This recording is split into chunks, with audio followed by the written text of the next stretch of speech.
안녕하세요.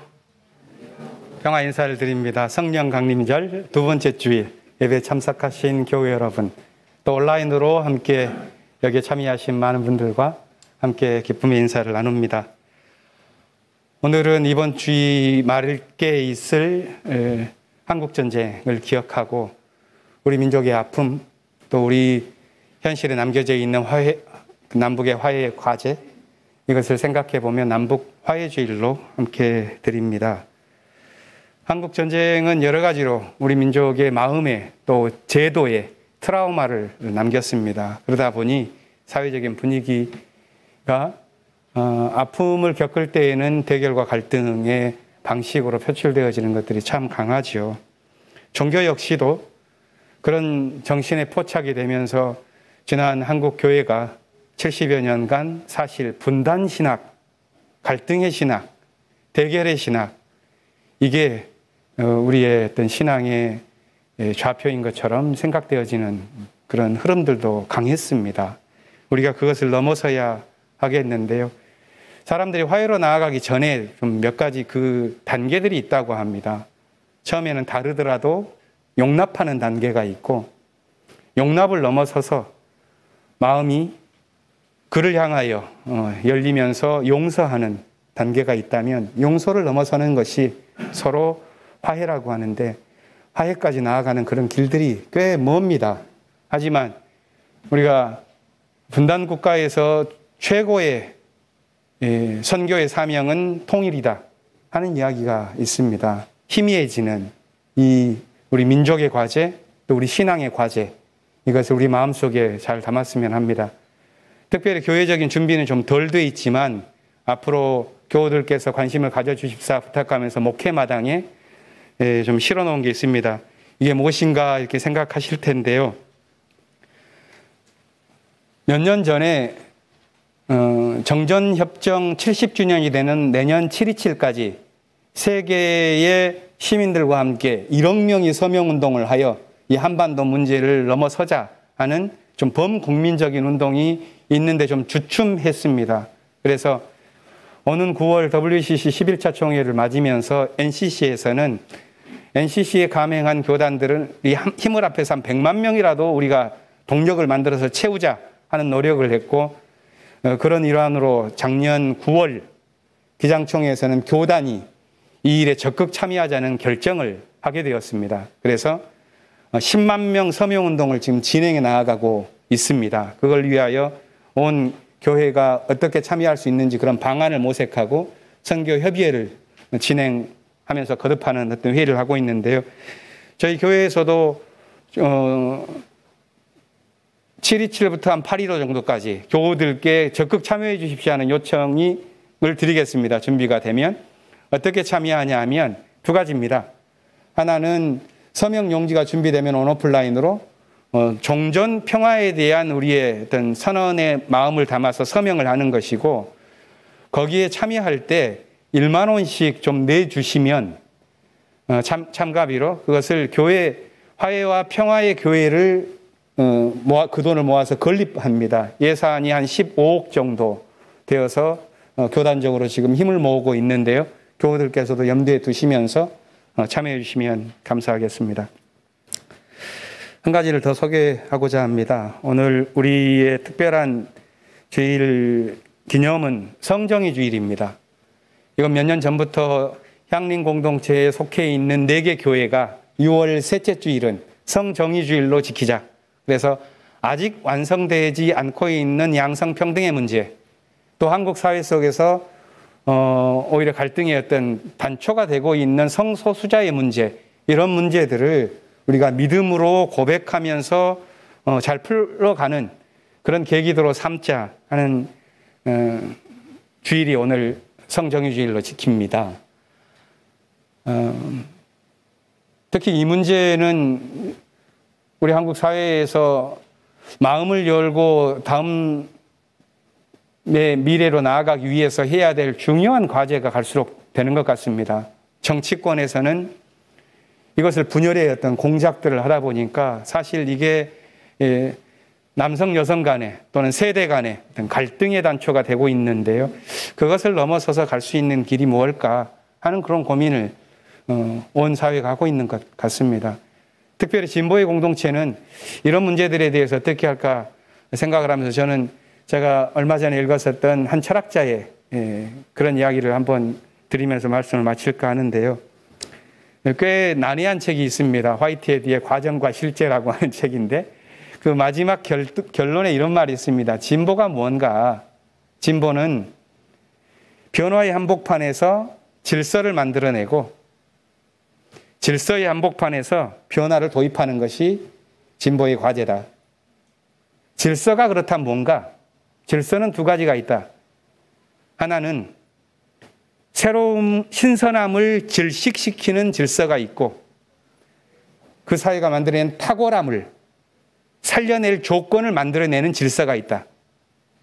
그렇다면 우리가 어떠한 질서를 또 변화를 추구해야 하는지가 조금 분명해지는 듯 합니다. 특별히 이 철학자는 종교의 과제에 대해서 새로움이 탄생할 때 그것이 소멸되지 않도록 질서를 만들어내는 것, 여기에 종교가 깊이 유념해야지 종교가 살아날 수 있다라고 제안하는데 오늘 우리가 함께 생각해 볼 만한 그런 말씀이 아닌가 싶습니다. 특별히 성정유주의를 맞아서 저희 교회에 초청 목사로 계시는 박희규 목사님, 이화여대 교수로 상담학 교수로 계시는데요. 박희규 목사님께서 말씀 증언을 해주시겠습니다. 포천에서 희년여 신도의 수련회가 어저께부터 진행되고 있는데 아직 많이 못 오셨습니다. 거기 진행되는 것 염두에 두시면서 함께 어떤 자리에 있든지 이러한 한 마음으로 기도하는 시간이 되기를 빌면서 이제 징소리에 맞추어서 함께 묵상하면서 예배를 드리겠습니다. 세 번 올릴 때 주님께서 우리 마음에 당신의 생명과 정의와 평화의 말씀을 담아주시기를 빕니다.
하나님, 사슴이 시냇물 바닥에서 물을 찾아 헐떡이듯이 내 영혼이 주님을 찾아 헐떡입니다.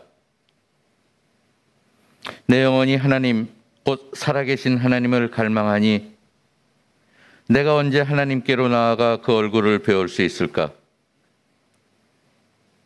사람들은 날이면 날마다 나를 보고 너희 하나님이 어디 있느냐 하고 비웃으니 밤낮으로 흘리는 눈물이 나의 음식이 되었구나. 기쁜 감사의 노랫소리와 축제의 함성과 함께 내가 무리들을 하나님의 집으로 인도하면서 그 장막으로 들어가곤 했던 일들을 지금 내가 기억하고 내 가슴이 미어지는구나. 내 영혼아, 내가 어찌하여 그렇게 낙심하며 어찌하여 그렇게 괴로워하느냐. 너는 하나님을 기다려라. 이제 내가 나의 구원자, 나의 하나님을 또다시 찬양하련다. 아멘.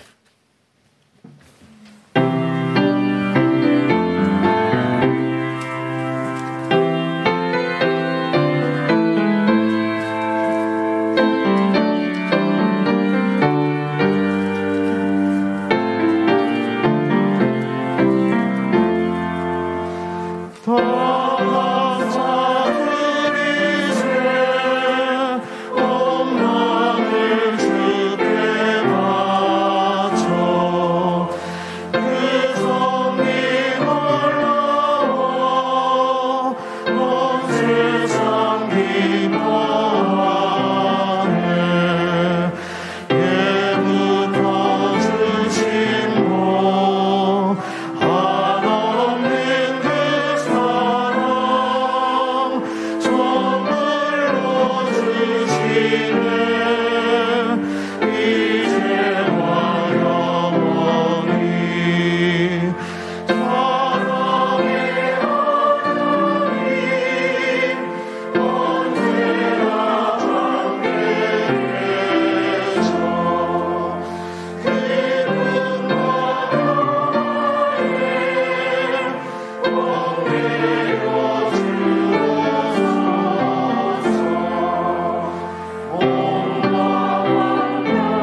사랑과 은혜가 늘 충만하신 하나님,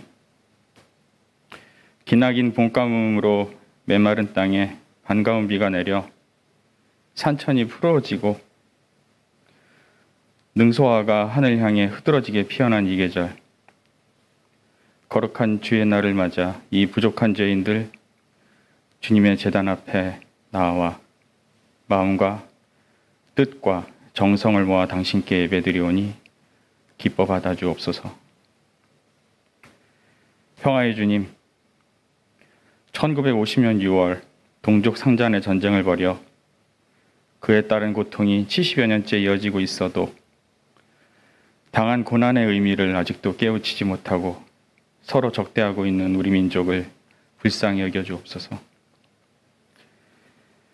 세계가 미국, 유럽 중심축과 중국, 러시아 중심축으로 갈라져 서로 다투는 식냉전 질서로 재편되고 있는 상황에서 새로 들어선 남한의 정권은 독자적인 중재자 역할을 내팽긴 채 미국의 네오콘과 일본의 구구 세력 편으로 확실히 기울어가고 있고, 북한 정권은 연이은 미사일 발사와 핵실험 재개를 도모하고 있어 강대강의 대결 구도 속에 민족의 앞날이 다시 일촉즉발의 위기 상황으로 내몰리고 있습니다.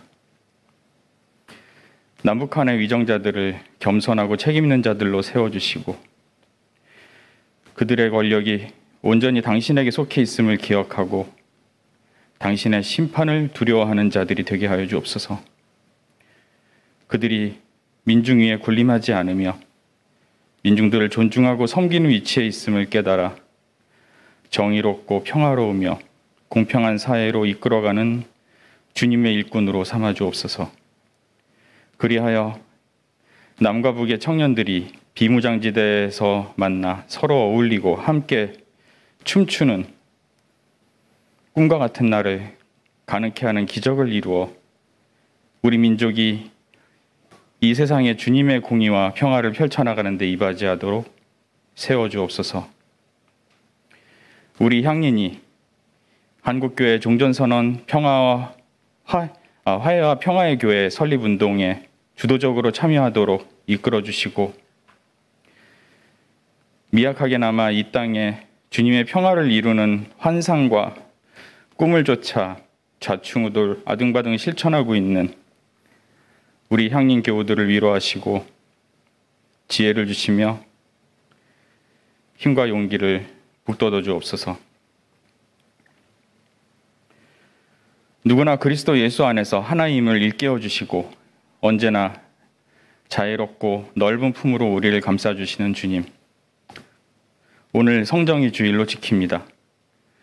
박희규 목사님을 통해 전해지는 당신의 말씀에 귀 기울여 가슴에 새기고 편견과 차별로 가득 찬 이 추악한 세상에서 나도 모르게 오염되어 자신의 삶의 자리에서 편견과 차별을 재생산하고 있는 것은 아닌지 돌아보며 남의 결점을 비판하는 마음, 누군가의 실수를 용서하지 않는 마음을 버리고 회개하도록 이끌어주시고 늘 언저리에 있는 소수자와 약자의 얼굴을 통해 나타나는 주님의 얼굴을 발견하며 어두운 세상을 비추는 별이 되는 주의 동역자들과 연대하여 우리도 별처럼 선한 영향력을 끼칠 수 있도록 이끌어 주옵소서. 공평하신 주님, 지금 전 세계는 전쟁과 기후위기에 따른 초유의 인플레이션 상황을 맞아 복합적인 경제위기를 향해 몰려가고 있다고 합니다. 자본은 이때다 싶어 돈을 무기로 약자들의 재산을 빼앗으려는 탐욕에 벌게진 눈을 두리번거리고 있습니다. 가뭄과 흉작, 땅 위의 생명체를 절멸시키는 산불, 이상 고온과 이상 저온, 슈퍼탱풍, 해수면 상승. 기후위기에 따른 재난은 가난한 나라 사람들부터 덮치고 있습니다. 잘못은 부자들이 저질러도 가난한 자들이 더욱 큰 피해를 보고 코로나에 의해서 이어서 인간의 죄악이 한층 더 쌓이는 상황이 너무나 안타깝습니다. 재난에 또 다른 재난이 더해져서 앞날이 더욱 캄캄해지고 걱정과 한숨 속에 살고 있는 모든 이들을 성령의 능력으로 위로하시고 주님의 굳은 뜻을 보여주셔서 우리의 죄스러운 삶을 성찰하고 변화된 삶에 대한 희망으로 이끌어 주옵소서. 주님, 당신의 이끄심을 따라 교회 건축이 순조롭게 진행되어 이제 이틀 후 착공 예배를 드릴 예정입니다. 향인이 다가올 시대를 향하여 당신께서 뜻하시고 기대하시는 선교적 사명을 감당할 수 있기를 간구합니다. 새로운 대안적 공간을 마련하고 하느님 선교의 내용물을 채워가는 모든 과정에서 세워진 일꾼들이 능히 역할을 다할 수 있도록 주께서 친히 간섭하고 주관하여 주옵소서. 향인에 속한 모든 기관과 조직들, 교회 학교와 각종 모임들을 기억하소서.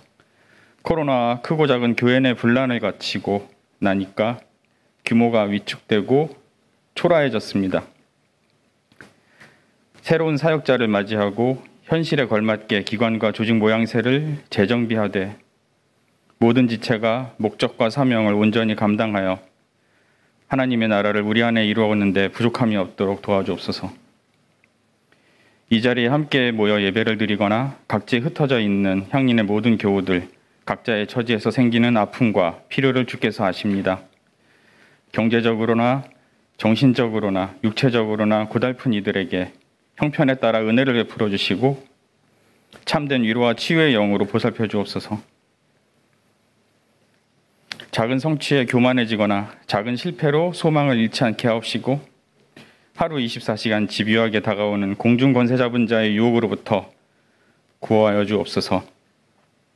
급변하는 이 세상의 시류에 휩쓸리고 미래의 희망과 확신이 부족한 이들이 거짓된 보장에 속아 넘어가지 않게 붙드시고 북극성처럼 분명한 희망의 지표를 보이셔서 새로운 용기를 북돋워 주시길 간구합니다.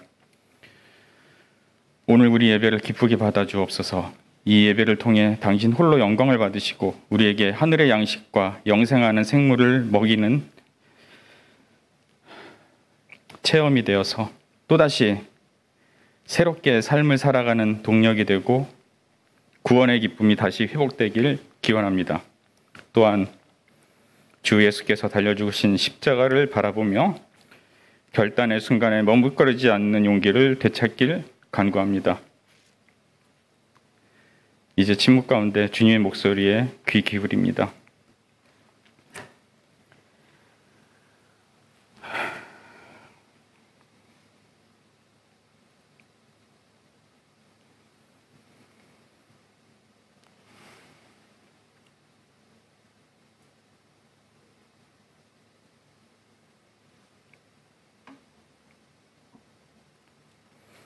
이 모든 말씀 어두운 하늘 변함없이 자리를 지키는 북극성처럼 우리의 모범이 되어시어 언제나 건투를 빌어주시는 우리 주 예수 그리스도의 사랑에 힘입어 기도드립니다. 아멘.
오늘의 하늘 말씀은 제1성서의 열왕기상과 제2성서의 갈라디아서입니다.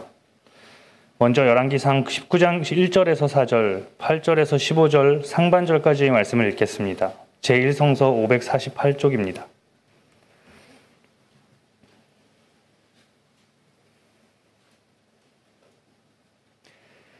아합은 엘리야가 한 모든 일과 그가 칼로 모든 예언자들을 죽인 일을 낱낱이 이세벨에게 알려주었다. 그러자 이세벨은 엘리야에게 심부름꾼을 보내어 말하였다. 내가 예언자들을 죽였으니 나도 너를 죽이겠다. 내가 내일 이맘때까지 너를 죽이지 못하면 신들에게서 천벌을 달게 받겠다. 아니, 그보다 더한 재앙이라도 그대로 받겠다. 엘리야는 두려워서 급히 일어나 목숨을 살리려고 도망하여 유다의 브엘세바로 갔다.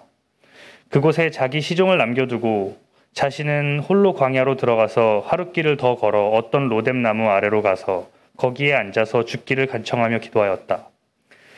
주님, 이제는 더 바랄 것이 없습니다. 나의 목숨을 거두어 주십시오. 나는 내 조상보다 조금도 나을 것이 없습니다. 엘리야는 일어나서 먹고 마셨다. 그 음식을 먹고 힘을 얻어서 밤낮 40일 동안 걸어 하나님의 산인 호렙산에 도착하였다. 엘리야는 거기에 있는 동굴에 이르러 거기에서 밤을 지냈다. 그때 주님께서 그에게 말씀하셨다. 엘리야야, 너는 여기에서 무엇을 하고 있느냐? 엘리야가 대답하였다. 나는 이제까지 주 만군의 하나님만 열정적으로 섬겼습니다. 그러나 이스라엘 자손은 주님과 맺은 언약을 버리고 주님의 제단을 헐었으며 주님의 예언자들을 칼로 쳐서 죽였습니다. 이제 나만 홀로 남아 있는데 그들은 내 목숨마저도 없애려고 찾고 있습니다. 주님께서 말씀하셨다. 이제 곧 나 주가 지나갈 것이니 너는 나가서 산 위에 주 앞에 서 있어라. 크고 강한 바람이 주님 앞에서 산을 쪼개고 바위를 부수었으나 그 바람 속에 주님께서 계시지 않았다. 그 바람이 지나가고 난 뒤에 지진이 일었지만 그 지진 속에도 주님께서 계시지 않았다. 지진이 지나가고 난 뒤에 불이 났지만 그 불 속에도 주님께서 계시지 않았다. 그 불이 난 뒤에 부드럽고 조용한 소리가 들렸다. 엘리야는 그 소리를 듣고서 외투자락으로 얼굴을 감싸고 나가서 동굴 어귀에 섰다. 바로 그때 그에게 소리가 들려왔다. 엘리야야, 너는 여기에서 무엇을 하고 있느냐? 엘리야가 대답하였다. 나는 이제까지 주 만군의 하나님만 열정적으로 섬겼습니다. 그러나 이스라엘 자손은 주님과 맺은 언약을 버리고 주님의 제단을 헐었으며 주님의 예언자들을 칼로 쳐 죽였습니다. 이제 나만 홀로 남아 있는데 그들은 내 목숨마저도 없애려고 찾고 있습니다. 주님께서 그에게 말씀하셨다. 너는 돌이켜 광야 길로 해서 다마스쿠스로 가거라. 이어서 갈라디아서 3장 23절에서 29절 말씀을 읽겠습니다. 제2성서 325쪽입니다.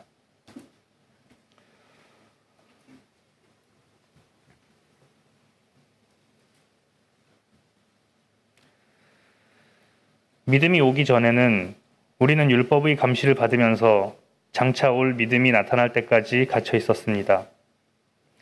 그래서 율법은 그리스도께서 오실 때까지 우리에게 개인교사 역할을 하였습니다. 그것은 우리로 하여금 믿음으로 의롭다고 하심을 받게 하시려고 한 것입니다. 그런데 그 믿음이 이미 왔으므로 우리가 이제는 개인교사 아래 있지 않습니다. 여러분은 모두 그 믿음으로 말미암아 그리스도 예수 안에서 하나님의 자녀들입니다. 여러분은 모두 세례를 받아 그리스도와 하나가 되고 그리스도를 옷으로 입은 사람들이기 때문입니다.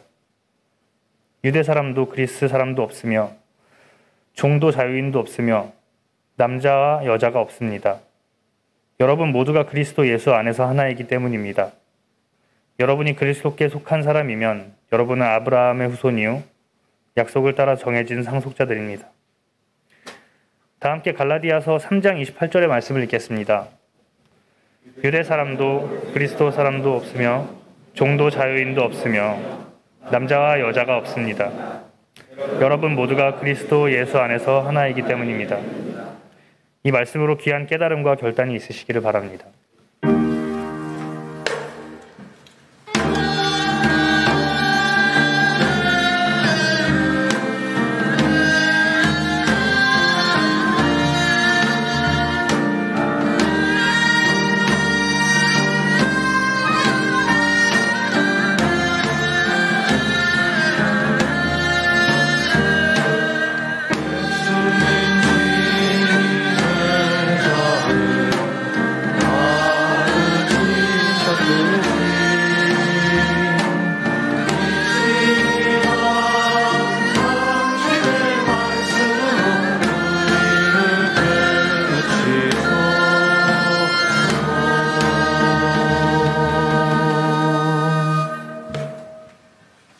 생각해 보실 복음서의 말씀은 누가복음서 8장 26절부터 39절 말씀입니다. 좀 본문이 길긴 합니다만 가능하신 분들은 모두 일어나셔서 복음서의 말씀을 들으시기 바랍니다.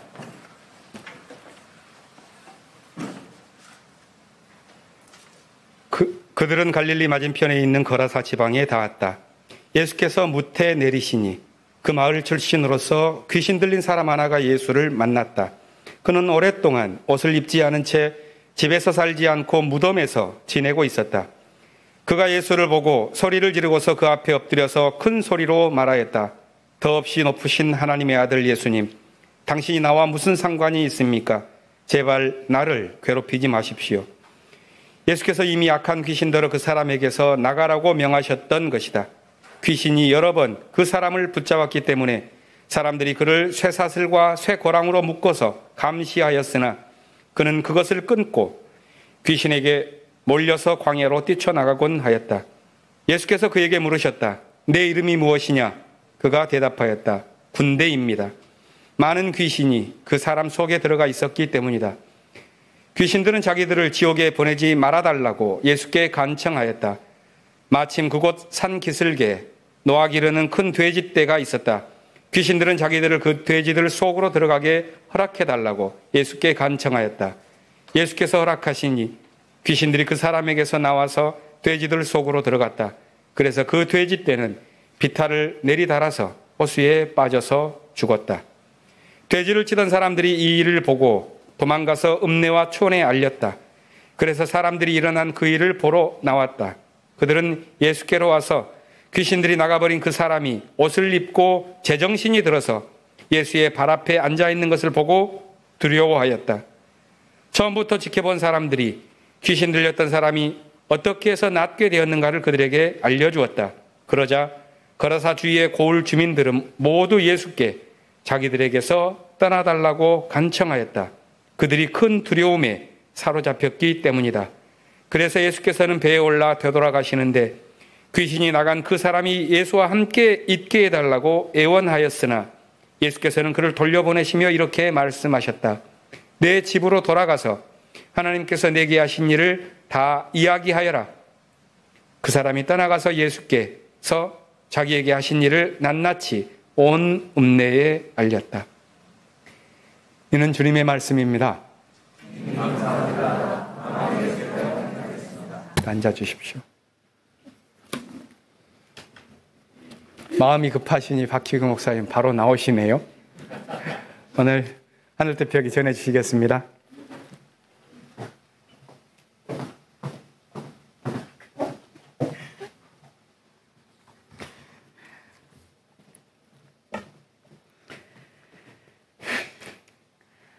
열왕기하 22장에 보면 제사장들이 예루살렘 성전을 정비하던 중 하나님의 말씀이 담긴 두루마기를 발견합니다. 요시야 왕은 이 두루마기의 말씀을 바탕으로 유다의 종교를 개혁하고 여호와 숭배의 터를 닦습니다. 우리의 성경 말씀에 담겨 있는 현재의 신명기는 바로 이 두루마기의 내용을 중심으로 후세대의 여러 편집을 거친 문서라고 보면 됩니다. 이 신명기가 담고 있는 말씀의 특이점은 이런 것들이 있습니다. 뚜렷한 여호와 유일신 사상을 바탕으로 이스라엘이 하나의 성전과 하나의 수도를 가지고 살아가야 한다는 중앙 정권과 중앙 신권 사상이 구축됩니다. 그리고 신명기가 표방하는 율법에 순종하는가 여부에 따라 이스라엘의 운명이 축복과 저주 사이에 갈릴 것이라고 선포합니다. 구약 성서에 나오는 역사서들이 바로 이 신명기의 관점에서 쓰여집니다. 학자들은 신명기가 모세오경에 포함되기 전에는 이스라엘과 유다의 역사서의 하나로 포함되어 있었을 가능성을 이야기합니다. 하나님이 약속해 주신 땅에서 하나님이 선택하신 백성이 살다가 아시리아에 의해 북이스라엘 사람들이 사방으로 흩어지고 바빌론에 의해 망한 유다의 백성의 3분의 1이, 즉 예루살렘의 리더십층이 바빌론으로 끌려가 살고 있을 때 이들은 현재는 존재하지 않는 여러 역사적 사료를 바탕으로 여호수아서, 사사기, 사무엘, 상하서, 열왕기 상하서를 써내려 나갑니다. 그들의 숙제는 우리가 왜 망했는가? 우리의 고통은 어디에서 기인하는가? 라는 신정론적 질문에 해답을 찾는 것이었습니다. 그들은 그 답을 신명기에서 찾은 것이지요. 우리가 망한 것은 주 하나님을 유일신으로 섬기기로 했던 하나님과의 약속을 우리가 깼기 때문이다. 신명기 사관으로 쓰여진 이스라엘 역사서에 자주 등장하는 하나님이 보시기에라는 말씀이 있습니다. 누구누구 왕의 행적은 하나님이 보시기에 악하였더라. 누구누구는 주님께서 보시기에 선하였다는 평가는 역사 기록자의 신명기 사관적인 평가입니다. 어렸을 때부터 사무엘서와 열왕기 상하서를 보면서 이런 평가를 고지고대로 받아들였던 것 같습니다. 그런데 그게 주변의 다른 사료들과 비교를 해보면 좀 생각해 볼 부분들이 생기더군요.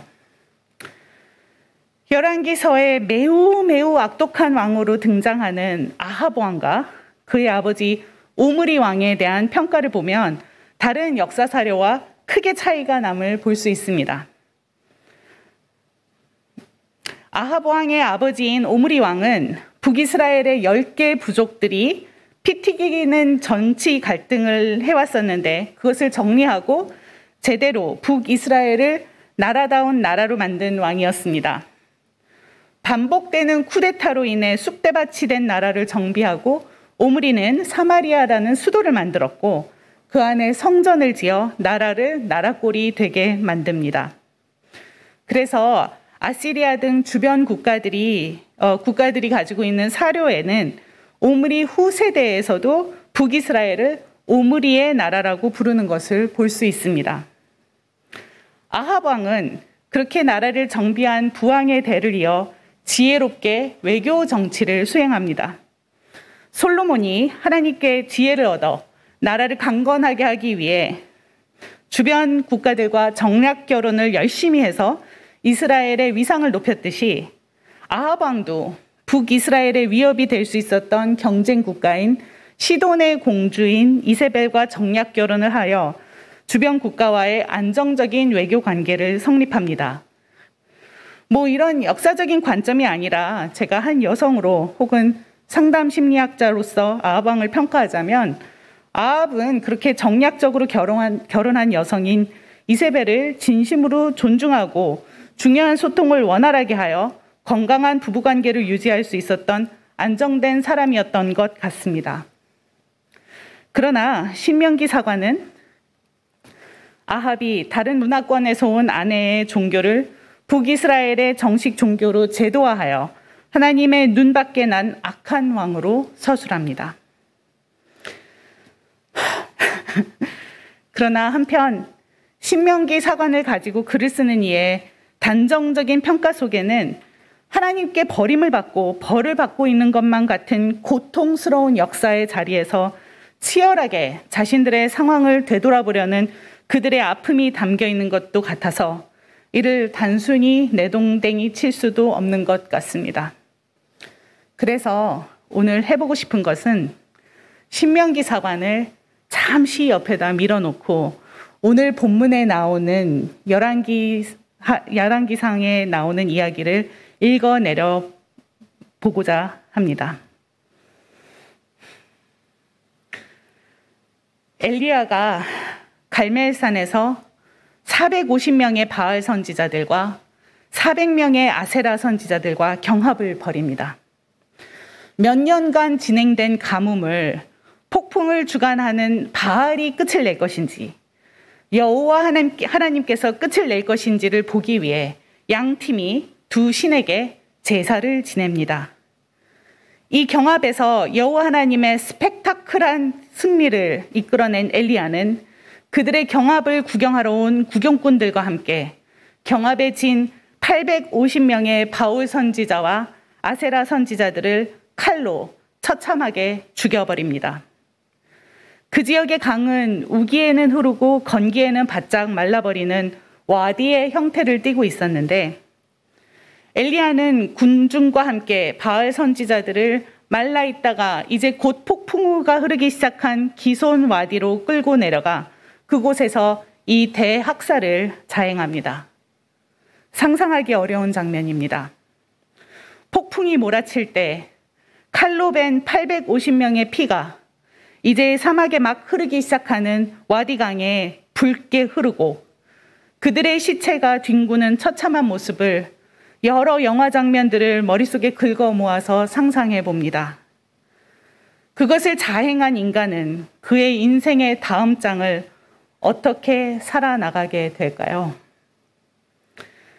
이 사건이 있은 후 아합 왕은 아내인 이세벨 왕비에게 갈멜산에서 있었던 일들을 미주알 고주알 이야기해 줍니다. 남의 나라로 시집 왔지만 남편이 팍팍 밀어줘서 할 말 다 하고 살았던 이세벨 여왕은 이 대학살에 분노했고 이런 폭력을 저지른 엘리야를 찾아내서 죽여버리겠다고 합니다. 이 말을 전해 들은 엘리야는 정신이 바짝 납니다. 그들을 죽일 때는 자신을 정의의 사자라고 아니면 하나님의 뜻을 대변한다고 생각하고 광기를 발휘하여 칼을 휘둘렀지만 그들이 모두 학살되어 그들의 시체가 와디강을 붉게 물들이는 것을 생생히 기억하는 엘리야는 주랭랑을 치기 시작합니다. 시종이 따라오지만 어느 시점 그는 시종을 남겨놓고 홀몸으로 광야로 도망쳐 거기서 죽기를 간구합니다. 예전에는 사실 이 부분을 이해하기가 어려웠었습니다. 그렇게 하나님이 기적으로 자기 편을 들어주었었는데 왜 이세벨의 위협 따위가 갑자기 두렵지? 갈멜산의 거대한 경험을 하고 난 이 사람이 왜 이렇게 조그만해졌지? 생각했던 것 같습니다. 그런데 목회 상담을 하다 보니 트라우마 앞에 서 있는 한 남자가 보이기 시작합니다. 아주 잠시 트라우마에 대해서 이야기해 볼까요? 1970년대에 베트남 전쟁에서 돌아온 군인들이 심각한 정신장애를 겪는 것을 보며 트라우마에 대한 연구가 본격화되면서 외상 후 스트레스 장애, 즉 PTSD라는 정신장애에 대한 이해가 생겨납니다. 죽음에 근접한 경험을 한 이들의 기억이 산산조각이 나면서 플래시백, 악몽 등을 수시로 겪으며 극도의 우울감과 불안감을 겪는 것을 정신적 외상으로 이해했던 심리학은 갖은 우여곡절을 겪으면서 트라우마 반응에 대한 다른 여러 각도의 이론들을 발전시켜 왔습니다. 최근에 PTSD로 설명되기 어려운 양심의 괴로움에 대한 연구가 활발하게 진행되고 있는데 이런 연구의 결과로 우리는 도덕적 외상, 즉 moral injury라는 현상을 이해하게 되었습니다. 엘리야처럼 가해자의 입장에 있는 사람이 겪는 트라우마 반응일 때가 많은데요. 민가에 폭탄을 떨어뜨려야 했던 군인들, 최근 팬데믹 기간 동안 병원에 몰려왔던 코로나 환자들 중 누구를 입원시켜 살려낼 것인지 누구를 입원시키지 않고 죽게 내버려 둬야 될지를 결정해야 했던 간호사들, 이런 분들이 자신이 가지고 있는 도덕성을 거슬러서 가해자의 입장이 되어 죽음을 봐야 했던 그런 경험을 하면서 느끼게 되는 트라우마 반응을 도덕적 외상이라고 부릅니다. 엘리야는 자신이 겪고 있는 아픔의 뚜껑조차 열어보지 못할 정도로 자신을 부인하는 중입니다. 이세벨의 보복이 두려워서 도망친다는 것은 아마 자신의 도덕적 외상을 들여다보지 않기 위한 핑계로 읽힙니다. 나는 정치적인 보복이 두려워서 도망가는 것이지 내가 저지른 일로 인해 내가 어떤 인간이 되어 있는지를 바라보는 것이 두려워서 도망가는 것이 아니라는 것이지요. 도덕적 외상을 겪는 이들은 극히 외롭습니다. 그들은 자신의 방에서 자신의 동굴 속에서 아래로 사선을 타고 어두운 심연으로 빠져 들어갑니다. 너는 살 가치가 없는 인간이라며 트라우마의 순간에 산산조각난 기억들이 이들을 사방에서 공격할 때 그들은 홀로 지옥길을 걸어갑니다. 그러기에 엘리야는 광야로 홀로 나가 있었던 것이 아닐까요? 어둠이 자기를 쫓아오지만 그게 뭔지 들여다보고 싶지 않은 엘리야는 그저 광야로 더 깊이 도망갑니다. 그렇게 하룻길을 도망가던 그는 주저앉아 죽기를 기도합니다. 죽기를 기도하는 이에게는 세상이 두 갈래로 보입니다. 삶과 죽음으로 갈려 보입니다. 우리는 아주 어릴 때 세상을 둘로 갈라보는 방법을 배웠습니다. 아기가 기기 시작하고 걸음마를 하기 시작하면 아기의 엄마는 바빠지지요. 아기가 다가서는 모든 물체와 상황들은 아기가 만져도 되는 것과 만지면 안 되는 것, 다가가도 되는 것과 다가가면 안 되는 것으로 갈립니다.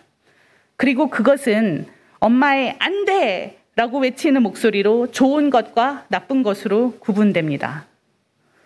엄마가 안 돼라고 외치는 순간은 급박한 삶과 죽음이 엇갈리는 순간입니다. 뜨거운 냄비를 만지지 말라는 안 돼는 아기가 화상을 입지 않게 하기 위한 목소리입니다. 자동차길을 향해 아장아장 걸어가는 아기를 향해 외치는 안 돼는 아기가 교통사고가 나지 않게 하기 위한 목소리이고요. 이러한 이분법적인 사고는 우리가 삶과 죽음으로 세상을 둘로 갈라보는 절박한 순간에 다시 우리에게로 돌아옵니다. 엘리야가 죽기를 바라는 마음은 이러한 절박함을 시사합니다. 그리고 유일신 사상에 대한 절대적인 순종이 아니면 하나님이 보시기에 악하였다고 판단하는 신명기 사관을 가진 열왕기자의 서술에서도 이러한 절박함이 읽힙니다. 멸망을 경험한 이들에게 그 멸망을 설명하는 길은 이런 이분법적인 사고를 넘어서기 어려웠을 것 같습니다. 그 외로운 순간에 먹을 것과 마실 것을 주신 하나님은 그에게 앞으로 갈 길이 멀다고 그를 40일간 광야길을 걷게 하여 시내산에 다다르게 합니다. 신명기 사관이 말하는 40일간의 광야길은 모세를 떠오르게 하고 그와 닮은 엘리야의 모습을 보게 하고 싶겠지만 신명기 사관을 걷어내고 그를 바라보면 자신의 괴로움을 해결하지 못해 광야를 헤매고 있는 트라우마의 아픔을 간신히 견뎌내고 있는 한 남자가 보입니다. 저벅 그가 드디어 시내산에 다다랐을 때 하나님께서 그에게 물으십니다. 엘리야야, 너는 여기에서 무엇을 하고 있느냐? 엘리야의 대답은 이 질문에 답을 하고 있지 않습니다. 나는 이제까지 주 만군의 하나님만 열정적으로 섬겼습니다. 그러나 이스라엘의 자손은 주님과 맺은 언약을 버리고 주님의 제단을 헐었으며 주님의 예언자들을 칼로 쳐서 죽였습니다. 이제 나만 홀로 남아있는데 그들은 내 목숨마저 없애려고 찾고 있습니다. 주님의 질문에 대한 이 동문서답이 너무나 제가 하던 소리와 닮아서 저는 이 부분부터 극도로 불편해지기 시작합니다. 엘리야의 호소의 주어를 저 자신으로 바꾸면 이대로 제가 드렸던 기도가 되거든요. 정성 들여 준비한 성경 공부와 소그룹 모임에 참석하지 않는 교인들을 야속해 하면서 노숙자들과 가난한 이들을 옹호하는 활동을 하고 인종차별주의와 성차별주의가 편만한 사회에서 사회 정의를 이루어보려고 이리저리 뛰어다니다가 어느 순간 녹초가 되어 드리던 기도랑 왜 이리 닮았던지요. 나는 이제까지 하나님만 열정적으로 섬겼는데 저들은 왜 이리 정의롭지 못하고 저들은 왜 이리 하나님을 대적하는 것 같고 나는 왜 이리 홀로 남아 외로울까요? 그리고 왜 나는 이리 죽을 것 같이 힘든 건가요? 엘리야의 대답을 듣고 다시 들여다보고 있자니 또 다른 한 겹의 불편함이 몰려옵니다. 제가 엘리야의 대답에 목적어가 되었던 기억도 몰려왔거든요. 그 기억은 좀 더 자세하게 말씀드려 볼까 합니다.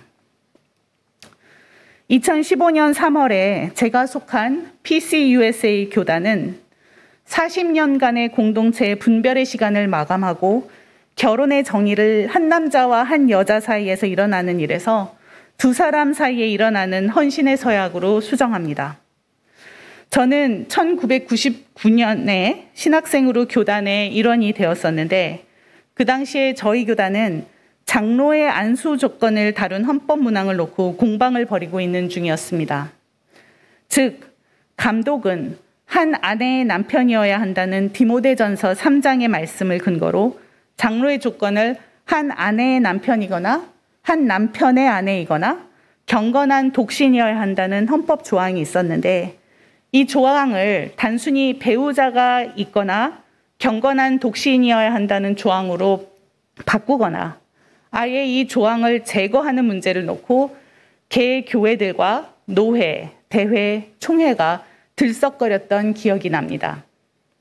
재미있는 건 그 당시 교단이 이렇게 열심히 공방전을 치르고 있었지만 제가 섬기고 있었던 한인교에서는 이에 대한 이런 반구도 없었다는 점입니다. 이런 한국교회의 침묵은 2015년 3월에 결혼의 정의가 바뀌면서 깨지기 시작했습니다. 2015년에 제가 속한 노회에서 상당히 열심히 활동을 하고 있던 교회가 교단 탈퇴를 선언했습니다. 출석 교인이 700~800명 되는 이민 목회에서는 대형 교회인 이 교회는 교단이 결혼의 정의를 바꿔 성소수자를 포용하는 것에 반기를 들었습니다. 그 교회를 임의로 참 선한 교회라고 불러보겠습니다. PCUSA 교단이 헌법에서 주장하는 교회 질서의 기본 원칙에는 하나님이 개인의 양심의 주인이시라는 원칙과 그러기에 그 개인들이 모인 공동체가 하나님의 뜻을 함께 분별하고 판단해 나간다는 원칙이 있습니다. 이 원칙을 존중하는 차원에서 성소수자들을 포용하는 교단의 결정을 개교회의 교인들이 자신들의 양심에 따라 받아들이지 못한다고 판단될 때 그들이 자신의 양심을 따라 교단을 나갈 수 있는 절차를 교단 차원에서 준비해 놓았습니다. 특히 저희 교단에서는 개교회의 모든 건물이 노회에 신탁되어 있기 때문에 각 노회는 건물에 대한 소유권을 책임감 있게 행사하는 법적 절차를 진행해야 했습니다. 이를 위해 개교회가 교단을 탈퇴할 때 노회의 대표로 구성된 협상팀이 개교회와 충분한 협상 절차를 거쳐야 했습니다. 문제는 우리 노회에서 탈퇴하고자 하는 참선한 교회가 한인사회에서 영향력이 큰 교회여서 이런 껄끄러운 절차를 진행할 협상팀에 들어가 일하고자 하는 한인 목사님들이 없었다는 것입니다. 그러다 보니 목회 상담이라는 특별 사역을 하고 있던 새내기 여성 목사인 제게 이 일이 떨어졌습니다. 남성 한인 목회자들 사회에서 소외되어 온 것이 반어적으로 자격 요건이 되어 협상팀장을 맡게 되었습니다.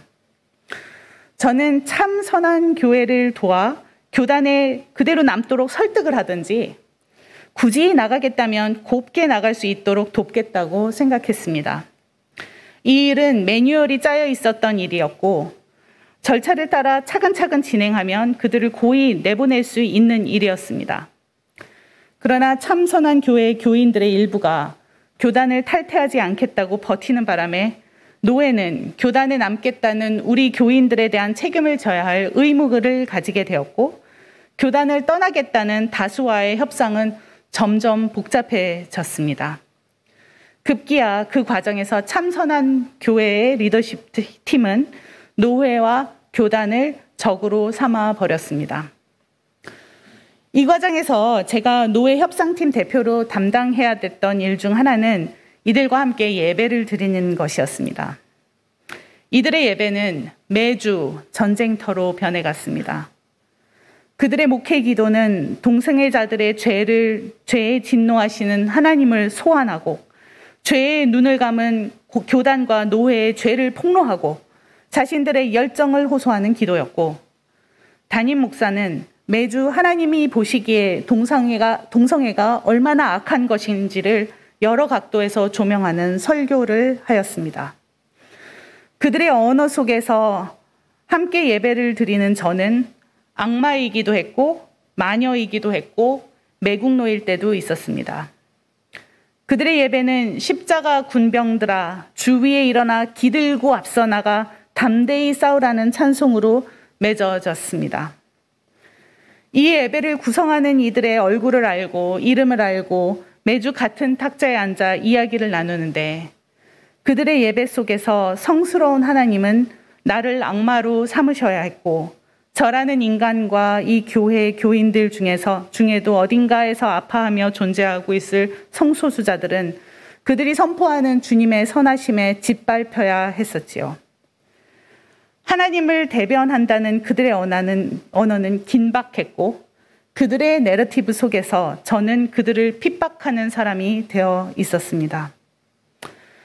협상팀 일을 생각하다 보니 엘리야의 대답이 이렇게 들리더군요. 저희는 이제까지 주 만군의 하나님만 열정적으로 섬겼습니다. 그러나 박희규 목사와 우리 교단과 노회는 주님과 맺은 언약을 버리고 주님의 제단을 헐었으며 주님의 예언자들을 칼로 쳐서 죽였습니다. 이제 우리만 홀로 남아있는데 그들은 우리의 목숨마저 없애려고 찾고 있습니다. 이런 엘리야의 대답에 주님이 말씀하십니다. 이제 곧 나 주가 지나갈 것이니 너는 나가서 산 위에 주 앞에 서 있어라. 바위를 쪼개는 큰 바람이 지나가고 지진이 일어나고 불이 났지만 그 안에 주가 계시지 않았다고 열왕기자가 기록합니다. 그 후에 부드럽고 조용한 소리가 들렸습니다. 그제서야 엘리야는 외투자락으로 얼굴을 싸고 동굴 어귀에 섭니다. 주님이 다시 물으십니다. 엘리야야, 너는 여기에서 무엇을 하고 있느냐? 갈멜산 사건이 하나님의 참되심과 강하심을 명백하게 보여준 기적이었듯이 시내산에서 주님이 엘리야 앞에 지나가신 사건은 주님의 임재를 확인시키는 엘리야를 전제론적으로 압도할 만한 사건이었습니다. 그러나 엘리야는 이 압도적인 사건을 인식하지 않았습니다. 그는 하나님을 만나기 전과 똑같은 대답을 합니다. 나는 이제까지 주 만군의 하나님만 열정적으로 섬겼습니다. 그러나 이스라엘 자손은 주님과 맺은 언약을 버리고 주님의 제단을 헐었으며 주님의 예언자들을 칼로 쳐서 죽였습니다. 이제 나만 홀로 남아있는데 그들은 내 목숨마저 없애려고 찾고 있습니다. 상담하는 이들은 이렇게 반복되는 목소리에서는 다른 겹의 아픔을 읽어냅니다. 새로운 경험에서 아무런 배움도 찾아내지 못하는 목소리, 꽉 닫힌 목소리가 들립니다. 불안과 우울에 찌든 목소리이고 트라우마에서 벗어나지 못한 목소리입니다. 자신의 아픔을 들여다보기가 너무 힘들어서 마음의 문을 굳게 닫고 가느다란 생각을 확신처럼 잡고 고집부리는 이의 자기 부인의 목소리입니다.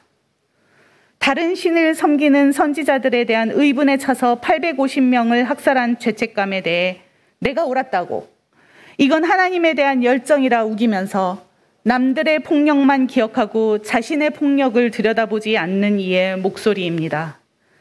유일신을 섬겨야 한다는 신명기 사관을 걷어내고 사람의 목소리를 듣다 보면 이렇게 자신의 도덕적 외상을 해결하지 못하고 자신의 아픔을 직시하지 못하고 온통 자기 부인에 가득 찬 한 남자가 보입니다. 그가 만약 엘리야야, 너는 여기에서 무엇을 하고 있느냐라고 묻는 주님의 질문에 제대로 대답을 했다면 어떤 일이 일어났을까요? 즉, 주님, 제가 이 자리에서 주님을 만나고 주님의 부드럽고 세미한 음성을 듣고 있습니다 라고 대답할 수 있는 상태였다면 어떤 일이 일어났을까요? 어떤 음성을 들었을까요? 사실 제가 노예 협상팀에서 일할 때 처음부터 전쟁으로 시작했던 것은 아닙니다. 그 전쟁이 일어나기 전에 그들은 부드럽고 조용한 목소리를 들을 기회가 있었습니다. 참 선한 교회 교인들 중 교단에 남겠다고 버티던 분들은 이 교회의 창립 멤버들이었습니다. 그들은 젊은 목사님이 오셔서 새로운 사역을 해나가실 때 자신들이 교회 활동에서 계속 소외되어 왔다고 느꼈던 분들이었습니다.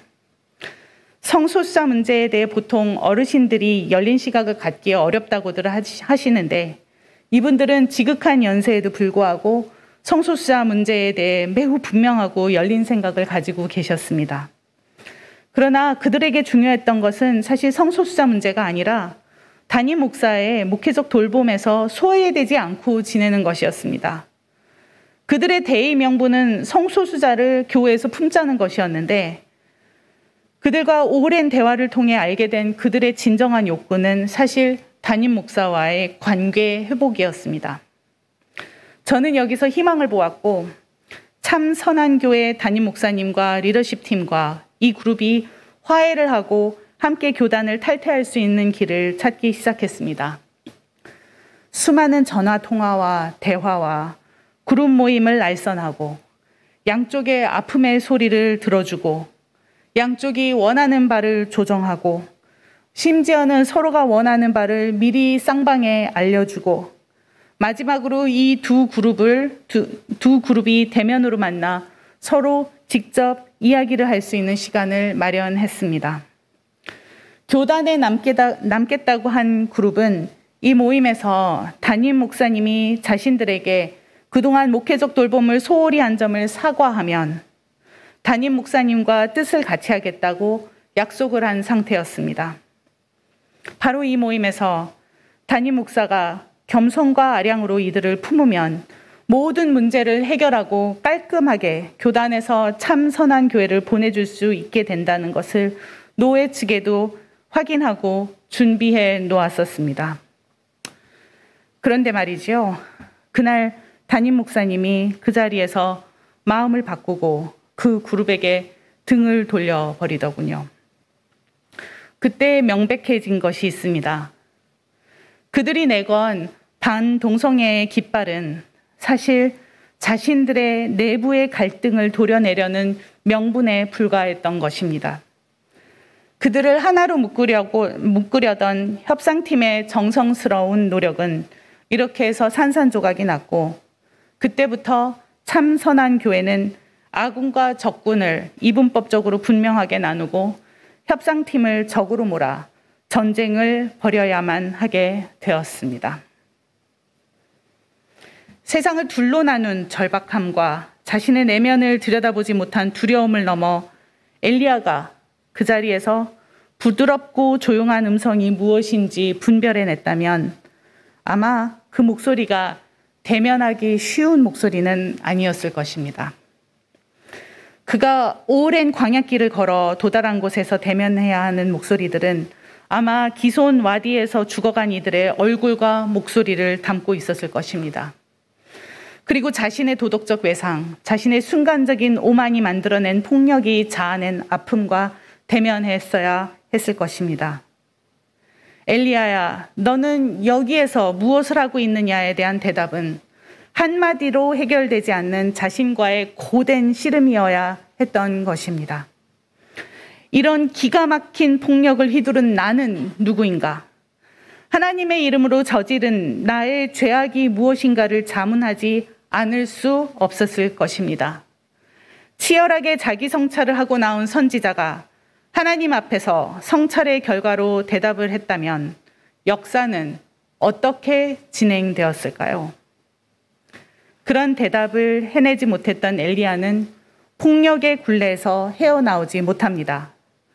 그에게 주어진 다음 과제는 시리아와 이스라엘 왕을 세우는 일이었습니다. 신명기 사관을 가지고 글을 쓰는 열왕기자는 하나님의 입을 빌어 이들의 칼의 폭력의 사슬이 복수를 잇는 복수로 이어졌음을 설명합니다. 즉 엘리야를 통해 폭력은 이스라엘의 다음 역사에서도 계속 이어져 열왕기자가 보여주는 이스라엘과 유다의 멸망의 길에 이르게 한다는 것입니다. 확신에 찬 행동을 수행하고 트라우마와 도덕적 외상을 겪고 있는 엘리야의 자기 부인과 열왕기자의 신명기 사관의 절박한 신정론이 만들어내는 둘로 갈라진 세상은 갈라디아서에서도 등장합니다. 유대 사람과 그리스 사람, 종과 자유인, 남자와 여자, 세상은 끊임없이 우리 사이를 둘로 갈라놓았습니다. 이렇게 둘로 갈리는 시점에는 늘 누군가의 무엇인가를 보호하려는 절박함이 깔려 있습니다. 아기를 보호하는 엄마의 안 돼처럼 율법은 선과 악을 가르며 우리의 생명을 보호하는 개인 교사의 역할을 해왔다고 바울은 설명합니다. 그러나 자신의 세계가 온통 엄마의 안대로 둘러싸인 아기는 자기의 주체성에 상처를 입습니다. 바울은 이를 이렇게 표현합니다. 믿음이 오기 전에는 우리는 율법의 감시를 받으면서 장차올 믿음이 나타날까지 갇혀 있었습니다. 오늘 제가 설교를 맡은 이유는 성정의 주일이기 때문이라고 이해하고 있습니다. 성평등의 문제는 목회 현장에서는 제 삶과 목회의 발목을 잡는 매우 실제적인 문제였습니다. 그러나 성평등의 문제가 참 선한 교회에서처럼 표면화된 이슈가 되었을 때 너무도 자주 그 문제는 그 공동체 내면에 있는 아픔을 부인하고 누르는 절박한 아픔의 증상일 때가 대부분이더군요. 참 선한 교회가 반동성애 담론을 통해 교단을 떠나고자 했던 이유는 결국 내부의 골깊은 아픔을 도려내는 작업이었듯이 말이지요. 내 것이 되었든 남의 것이 되었건 간에 엘리야의 목소리처럼 경직된 확신의 목소리가 들릴 때, 선과 악이 둘로 정확하게 갈린 목소리가 들릴 때, 누군가가 하나님의 관점을 대변할 때, 누군가가 정의의 이름으로 폭력을 휘두를 때, 그것이 아무리 아름답고 의미가 있는 신념과 이론을 바탕으로 두었어도 결국은 아픔을 가리기 위한 절박한 시도일 때가 많더라는 관철을 이 자리에서 나눕니다. 열왕기서는 이분법의 경직된 사고를 넘는 문제에 대한 해답을 주지 못합니다. 기록하는 이가 절박하게 기록하고 있기 때문입니다. 그래서 바울이 갈라디아에서 하는 이야기에 귀를 기울여 봅니다. 바울은 믿음이 이미 왔다고 이야기합니다. 그리스도께서 우리를 위하여 저주를 받은 사람이 되심으로써 우리를 율법의 저주에서 속량해 주셨다고 3장 13절이 기록합니다. 엘리야의 광야에서 부드럽고 조용한 소리에서 대면했어야 하는 850명에 대한 자신의 폭력에 대한 성찰에서 죽고 싶었던 로뎀나무 아래에서의 절망 속에서 버텨내고 있는 자신을 돌아볼 때 그리스도가 받은 저주를 보고 속량하심을 경험할 수 있지 않을까 생각해 봅니다.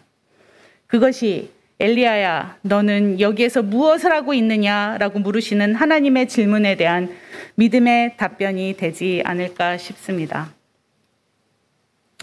며칠 전 잘 보이지 않는 여러 차선의 고속도로를 폭우 속에서 달려야 할 일이 있었습니다. 이제 곧 대학에 갈 딸이 조수석에 앉아 있었기 때문에 아이에게 폭우 속의 도로가 비가 내리지 않을 때와 얼마나 달라지는지 관찰해 보라고 하였습니다. 이 녀석도 곧 운전을 하게 될 터이니 말이지요. 눈앞이 잘 보이지 않는 폭우 속에서 더 이상 차선의 구분이 없어진 상태, 내가 앞으로 달릴 수 있는 방법은 다른 차들의 뒷면에 밝혀진 붉은 등들을 의지하여 차 간의 간격을 가늠하는 것밖에 없다는 설명을 해주면서 문득 고속도로 위의 모든 차들이 서로를 의지하고 신뢰할 수밖에 없음을 깨달았습니다. 폭우는 우리의 다름과 경계들을 모두 무너뜨리고 모든 차의 속도와 거리를 평정하고 서로가 서로를 의지하게 만들었더군요. 이를 보며 딸이 말합니다. 이 비가 그칠 때까지 우리는 운명 공동체네요. 바울이 말하는 너와 나, 유대인과 그리스인, 종과 자유인, 남자와 여자의 구분을 허무는 믿음이 혹시 폭우 아래 함께 취약해진 상태에서 서로 의지하는 이런 모습으로 와 있는 것이 아닌가 싶습니다. 그 믿음이 이미 우리에게 와 있습니다. 이제 잠시 각자 자신의 마음에 가라앉는 것들을 살피며 침묵으로 기도합시다.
하나님, 지난 한 주도 주님의 도우심으로 평안했습니다. 감사합니다.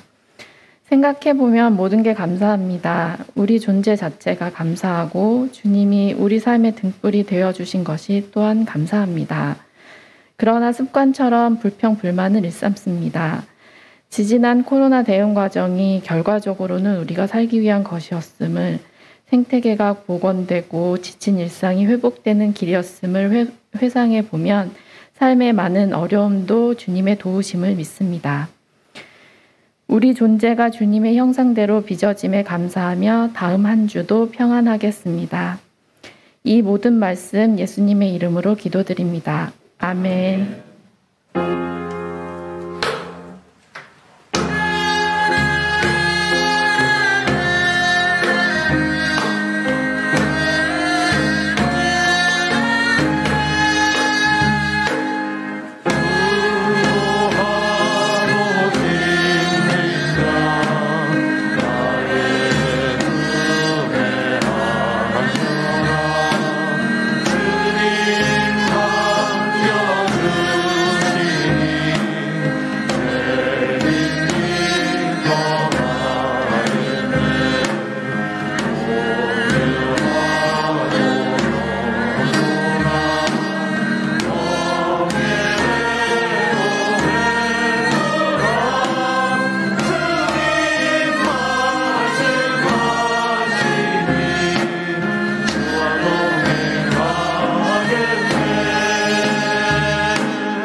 사랑하는 향민교우 여러분, 나 자신의 확신에 찬 목소리나 다른 이의 확신에 찬 목소리가 세상을 둘로 갈라 아프게 할 때, 너는 여기에서 무엇을 하고 있느냐고 물으시는 주님의 목소리에 치열하게 대답해 봅시다.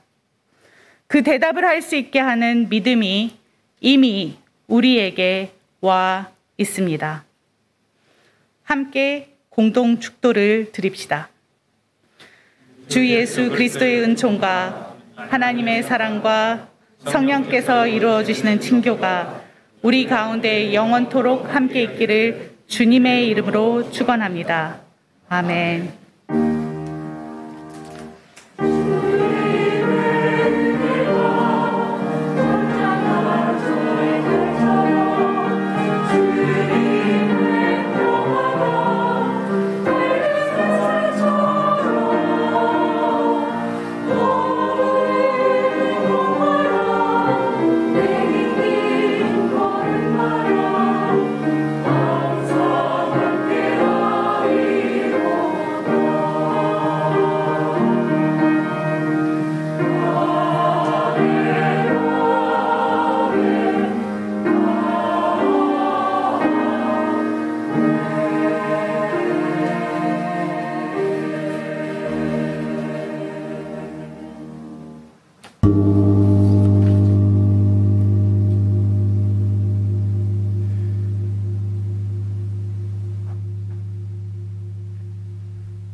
네, 공동 관심사 나누겠습니다. 관심사에 앞서서 모처럼 혹은 새로 함께 예배드린 몇 분을 소개하겠습니다. 모처럼 이춘복 집사님, 조혜숙 집사님, 오래간만에 같이 하셨고요. 다 같이, 네, 반갑습니다. 네, 예, 잠깐 계시고요. 그리고 아드님 부부도 같이 나온 것 같습니다. 이명원, 김수연 위로 올라가 있습니까? 예, 아드님 부부 또 손자들까지 함께 오늘 모처럼 함께 하셨습니다. 예배 후에 식사 같이 하시면서 인사 나누시면 좋겠습니다. 예, 자, 다시 한번 환영. 네, 저 뒤에 왔군요. 예, 감사합니다. 그리고 전에 반주자로 수고한 이한나교 가족도 어디 오셨죠? 네, 여기. 예, 자, 네, 예, 그렇네요. 다 같이 그렇습니다. 예, 예, 예. 그리고 이성재님 예배 같이 하셨다고 제가 메모를 받았습니다만 어디 계신가요? 예. 자, 잠시 일어나주시면 함께. 예. 예배 후에 장남분들 같이 인사 나누시고 같이 함께 하시면 좋겠습니다. 그리고 또 제가 메모를 받았습니다. 미국 미네소타에 있는 미네아폴리스에 있는 Church of All Nations, 그러니까 우리말로 하면 한 열방교회쯤 될 것 같습니다. 이 교회의 시니어 패스터, 선임 목사님으로 계신 김진성 목사님께서 그 교회 분들을 함께 해서 참석해 주셨습니다. 예. 감사합니다. 예, 반갑습니다. 예, 제가 메모를 받기는 김진성 목사님과 미스터 제임스 강, 그다음에 메디 킴, 그다음에 미시스 나리키, 수경 포터, 그리고 마리 페이지, 이렇게 여러분들 다 함께 해주셔서 고맙고요. 김진성 목사님이 메모해 주신 걸 제가 보면 이렇게 돼 있네요. 조훈종 목사님께서 미국에서 사역하실 때에 이 김진성 목사님의 멘토로 역할을 많이 해주셨던 것 같습니다. 그래서 김 목사님께서 사역하시는 교회 교인들이 한국을 가게 되면 꼭 향림교회 가서 예배를 드리라고 안내를 하곤 한다고 하셨고, 그리고 오늘은 오시는 김에 이렇게 여러 교우들을 함께 동행해서 오신 것 같습니다. 다시 한번 감사의 말씀입니다.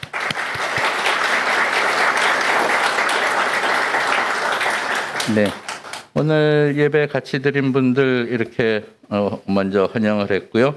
그리고 사실은 오늘 이렇게 귀한 하늘 뜻을 펴주신 박희규 목사님께 먼저 감사 인사를 드려야 되는데 저희가 감사의 뜻을 표하지 못했잖아요. 그래서 오늘 감사의 뜻을 다시 한번 일어서 주시면 감사의 뜻을 표하도록 하겠습니다.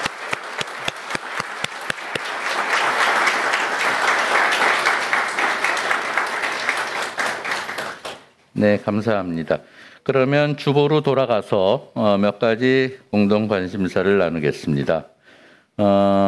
우선 남북 화해주일은 예배 전에 담임 목사님께서 목회마당에 있는 내용 중심으로 설명을 해주셨습니다.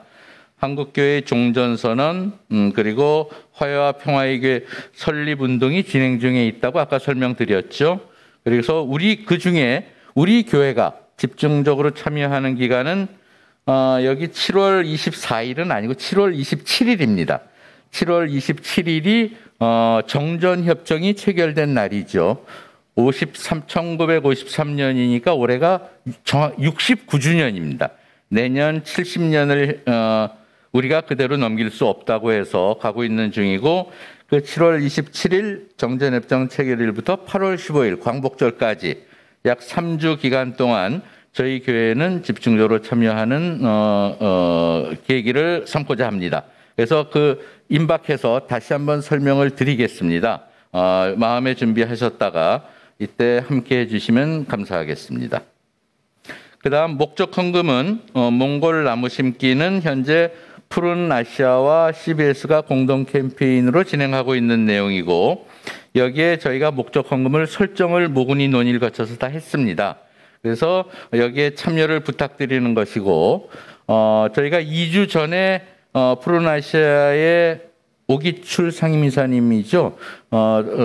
초청해서 하늘 뜻과 특강을 들었습니다. 그때 몽골의 나무 한 그루를 심고 가꾸고 운영하는데 3만 원이면 된다고. 그래서 저희 교회는 약 300그루, 그러니까 900만 원을 올해 목표로 진행하자는 논의가 있었음을 다시 한번 상기시켜 드립니다. 그래서 목적 헌금 설정을 해놨으니까 지금부터 적당히 계획을 하셔서 이 몽골 나무 심기 헌금에도 함께 해주시기 바랍니다. 희년 여신들 수련회는 어제부터 오늘 광릉수목원에서 진행 중에 있습니다. 그리고 작년 남신대 원래는 예배 직후에 바로 이 자리에서 있겠습니다. 그 공동 식사는 역시 전주와 마찬가지로 5층에 준비되어 있으니까 예배 후에 함께 하시기 바랍니다. 그리고 한 가지 그 다음에 향림 거리 좁히기 부서충원 아이디어 공모라고 나와 있죠. 이거는 지지난주 이것도 역시 재직회 때 신상권 재직회장님의 발의로 진행하기로 한 내용입니다. 7월 말, 지금 6월이죠. 7월 말까지 지금 우리 교회는 이제는 코로나가 극복돼 가는 상황이 거리 두기가 아니라 거리 좁히기를 할 수 있는 아이디어를 함께 찾아보자는 얘기이고, 그리고 각 부서에 지금 부서 그 전 교우들이 어느 부서엔가 다 참여하도록 권합은 있지만 사실 그렇게 활발하게 다 각 부서에 참여하고 있지는 못한 상황입니다. 그래서 전 교우들이 가능하다면 적어도 한 부서 이상에 참여할 수 있게 하자라는 그런 취지입니다. 그래서 거리 좁히기와 부서 충원을 위한 아이디어 모집을 재직회 차원에서 한다고 말씀을 드린 바 있습니다. 이것을 위해서 저희 교회 홈페이지의 교인 전용 게시판에 이 하위 메뉴를 2가지를 만들었습니다.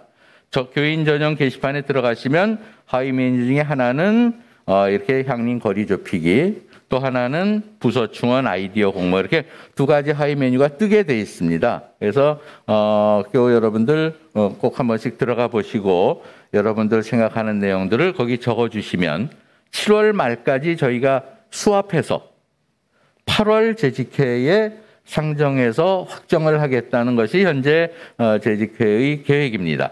그렇게 좀 염두에 두시고 만약에 홈페이지에 직접 들어가시기가 어려우시면은 신상권 재직회장님, 또 이소영 재직회 서기님, 또는 함영호 교우부장님께 직접 말씀 혹은 문자, 전화로 응모를 해주셔도 좋겠습니다. 꼭 함께 하셔서 이 거리 좁히기 부서정 모처럼 교우들의 의견을 한번 모아보고자 하는 이 시도에 여러분들 다 참여해 주시면 감사하겠습니다. 들녘 농산물 판매 계속되고 있고요. 여기는 지금 주보에 안 나온 내용 한두 가지 말씀드리겠습니다. 교우 소식이고 아침에 교회 오시면서 아마 문자를 받으셨을 수 있는데 이현옥 집사님 부친상 당하셨습니다. 부친상이어서 국립의료원 을지로에 있죠. 빈소 차려졌고 아마 화요일 발인이라서 아마 내일 저녁쯤 희녀 중심의 아마 증원 예배가 있을 것 같습니다. 그렇게 준비 중이라서 확정되면은 다시 교회 여러분께 아마 문자로 안내가 나가겠습니다. 그래서 오늘 혹시 교회 오신 김에 가까운 데니 멀지 않은 데니까 오늘 문상하실 분들은 하시고 또 내일은 희녀 중심으로 예배 드리는 것 안내 받으셔서 참여해 주시면 좋겠습니다. 그리고 부고가 한 가지 더 있습니다. 청신 멤버 중에 홍원기 교우가 있으시죠? 홍원기 교우가 지금 조부상을 당해서 고향인 전라북도 신태인에 내려가 있습니다. 금요일 날 돌아가셨으니까 아마 오늘 오늘이나 내일쯤 발인될 것 같고, 그래서 홍원기 교우를 만나거나 연락하는 일이 있으시면 위로의 뜻을 표시해 주시기 바랍니다. 이어서 이번 주 일정은 그냥 주보를 봐주시기 바랍니다. 교회 창립 70주년 기념사업준비위원회가 오는 목요일 날 있고, 미래선교연구위원회 역시 금요일 날 줌으로 다 있습니다. 그리고 목회운영위원 6월달 목회운영위원회는 다음 주 넷째 주니까 다음 주에 있음을 목원위원들 기억해 주시고, 그리고 선교부 공부모임 신학강좌 계속되고 있습니다. 그 이후 일정 옆 페이지에 이후 일정을 보시면요, 교회 건축 착공 예배가 6월 28일입니다. 오늘이 19일이니까 이번 화요일이 아니고 다음 주일을 지나서 그 다음 화요일인 28일 오전 9시 30분에 내수동 현장에서 있습니다. 대개 이제 착공은 사실상 다 한 셈인데 내부 정리 이런 것들이 좀 있어서 이번 주간에 정리가 다 끝나면 다음 주 화요일 날 가능하신 분들을 모시고 간단한 착공 예배를 드릴까 합니다. 그래서 건축위원들, 당회원들 대개 참석해 주시길 바라겠고, 그 외에도 참석을 원하시는 분이 있으면 기꺼이 모시고 함께 간단한 기도회 정도의 착공 예배를 드릴까 생각하고 있습니다. 9시 반에서 한 3, 40분 정도. 그래서 일정 조정하셔서 가능하신 분들 참석해 주시면 감사하겠습니다. 그리고 남북 나눔 헌금의 약정은 7월부터 새롭게 하겠고요. 들녘교회 농활은 올해도 계속되어서 7월 8일부터 2박 3일 있습니다. 문의는 이옥희 권사님한테 해주시고 참석하실 분들 일정 조정해 주시면 감사하겠습니다. 에큐메니컬 소식들은 계속되고 있는 것이고, 지난주 예고한 바와 같이 오늘 오후 3시에 모두의 교회 고상균 목사님께서 심우하시는 모두의 교회 창립 예배가 마포구에 있는 두리반에서 열리고 서울로의 주관으로 진행됩니다. 함께해 주시기 바랍니다.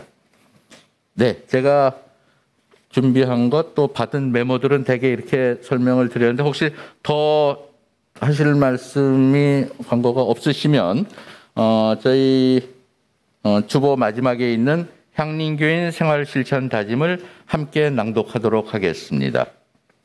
우리는 평화를 위하여 일하는 이가 하나님의 자녀임을 믿으며 국가보안법 폐지와 한반도 평화협정 실현을 위한 활동에 나선다. 예, 이로써 오늘 성정의주일, 남북화해주일 예배를 모두 마쳤습니다. 오늘 여러분들에게 찾아온 믿음을 바탕으로 한 주일 건강하게 지내시고 다음 주 예배에서 다시 뵙도록 하겠습니다. 감사합니다.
되겠다.